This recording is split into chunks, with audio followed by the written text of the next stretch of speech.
এই পুরো মাখলুক কায়নাত সৃষ্টি করার পর আল্লাহ পাক তার রহমতকে 100 ভাগে ভাগ করলেন। কত ভাগে? আল্লাহ পাকের দয়া, রহমত, ভালোবাসাকে 100 ভাগে ভাগ করলেন। ভাগ করে এক ভাগ, মাত্র এক ভাগ আল্লাহ পাক পুরো মহাবিশ্বে ছড়িয়ে দিলেন। বলেন সুবহানাল্লাহ। বাকি 99 ভাগ রহমত আল্লাহ পাক তার কাছে রাখলেন। এই এক ভাগ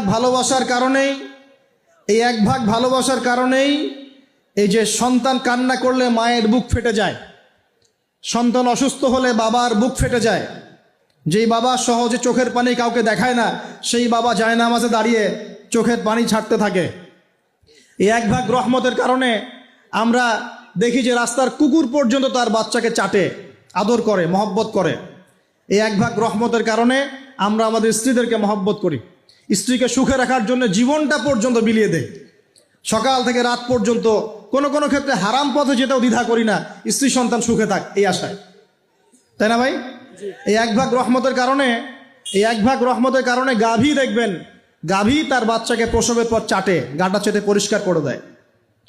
এই এক ভাগ রহমতে পুরো কায়নাত টিকে আছে। আর নবী সাল্লাল্লাহু আলাইহি ওয়াসাল্লাম বলছেন বাকি 99% রহমত আল্লাহ পাক তার কাছে রেখেছেন। এই রহমত এবং ভালোবাসা দিয়ে আল্লাহ পাক কিয়ামতের মাঠে মানুষকে মাফ করবে ইনশাআল্লাহ। এই পুরো মাখলুক কায়নাত সৃষ্টি করার পর আল্লাহ পাক তার রহমতকে 100 ভাগে ভাগ করলেন। কত ভাগে? আল্লাহ পাকের দয়া, রহমত, ভালোবাসাকে 100 ভাগে ভাগ করলেন। ভাগ করে এক ভাগ, মাত্র এক ভাগ আল্লাহ পাক পুরো মহাবিশ্বে ছড়িয়ে দিলেন। বলেন সুবহানাল্লাহ। বাকি 99 ভাগ রহমত আল্লাহ পাক তার কাছে রাখলেন। এই এক ভাগ ভালোবাসার কারণেই এই যে সন্তান কান্না করলে মায়ের বুক ফেটে যায়, সন্তান অসুস্থ হলে বাবার বুক ফেটে যায়, যেই বাবা সহজে চোখের পানি কাউকে দেখায় না, সেই বাবা জায়নামাজে দাঁড়িয়ে চোখের পানি ছাড়তে থাকে। এই এক ভাগ রহমতের কারণে আমরা দেখি যে রাস্তার কুকুর পর্যন্ত তার বাচ্চাকে চাটে, আদর করে, মহব্বত করে। এই এক ভাগ রহমতের কারণে আমরা আমাদের স্ত্রীদেরকে মহব্বত করি, স্ত্রীকে সুখে রাখার জন্য জীবনটা পর্যন্ত বিলিয়ে দেয়। সকাল থেকে রাত পর্যন্ত কোনো কোনো ক্ষেত্রে হারাম পথে যেতেও দ্বিধা করি না, স্ত্রী সন্তান সুখে থাক এই আশায়, তাই না ভাই?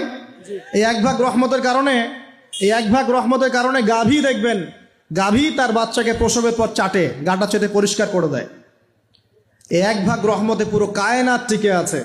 আর নবী সাল্লাল্লাহু আলাইহি ওয়াসাল্লাম বলছেন বাকি 99% রহমত আল্লাহ পাক তার কাছে রেখেছেন।